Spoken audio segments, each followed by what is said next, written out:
China's president says relations with Malaysia have entered, quote, a new golden age. Xi Jinping moving to consolidate ties with neighbors as he tries to ease the pressure from trade tensions with the United States. President Xi and Malaysian Prime Minister Anwar Ibrahim witnessed the exchange of 31 agreements on trade. The two sides also seeking more collaboration in other areas, including artificial intelligence and green development. The Chinese leader has called for support for an international system centered on what he calls the rule of law. Malaysia, which holds the current chairmanship of ASEAN, is hoping to stay neutral while navigating U.S. tariffs. China, though, wants to position itself as a reliable partner, particularly to bloc members who are amongst the hardest hit from those duties from Washington. And for more, our correspondent Melissa Goh joins us live from Kuala Lumpur. Melissa, that meeting between President Xi Jinping and Malaysia's Anwar Ibrahim, what emerged from that meeting? Well, both Prime Minister Anwar Ibrahim and President Xi Jinping met for over an hour at the Prime Minister's official residence in Sri Perdana and witnessed signing of some 31 documents, MOUs, letter of intent, before adjourned for dinner. Now, in his speech, Mr. Anwar said that in this time of great economic uncertainties, where globalization is in retreat and erosion of rules-based trading order, he sees hope and certainties that in China, as a friend, a neighbor, and a reliable partner, he said against a country which he didn't name specifically, is putting so much pressure on regional economies, including ASEAN, which Malaysia chairs. Now, Chinese President Xi, meanwhile, in his charmed offensive, have doubled down on the need for Malaysia, for ASEAN, and China to stick together closer than before to buffer and mitigate the impact of sweeping tariffs by the US.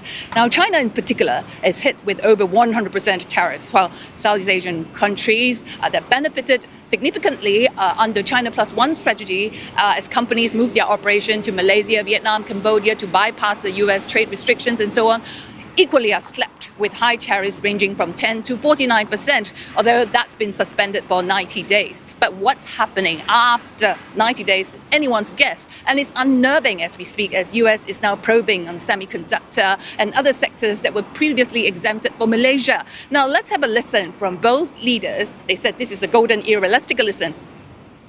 What we are witnessing today is not an honest reckoning with the imperfections of globalization, but the retreat into economic tribalism. Market access is being weaponized. What was once a multilateral covenant for shared growth now buckles under the weight of arbitrary disruption and unilateral whip. 面对当前国际秩序和经济全球化遭受冲击，两国将同地区国家团结一致，共同抵御地缘政治和阵营对抗暗流，突破单边主义和保护主义逆流，保护好亚洲家园的美好发展前景。Melissa, reflecting that golden era, you mentioned those dozens of letters of intent and MOUs. Of course, those signal different degrees of commitment from both sides. Which ones really matter and what do they signal? You mean of the 31 MOUs, agreements, and letter of intent that were signed?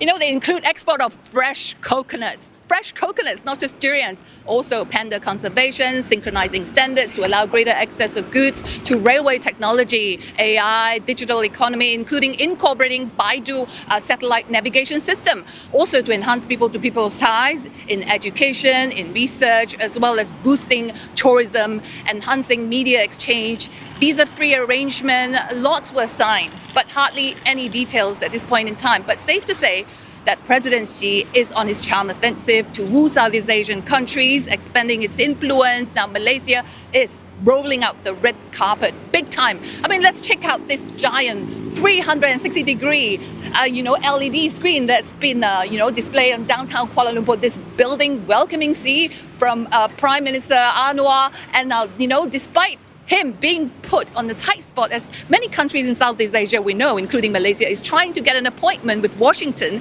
to commence trade negotiations and hoping to find that, US can lower the tariffs and, put us in a better spot. But at the same time, Malaysia has insisted that it's an open economy, will trade with everyone, including both US and China.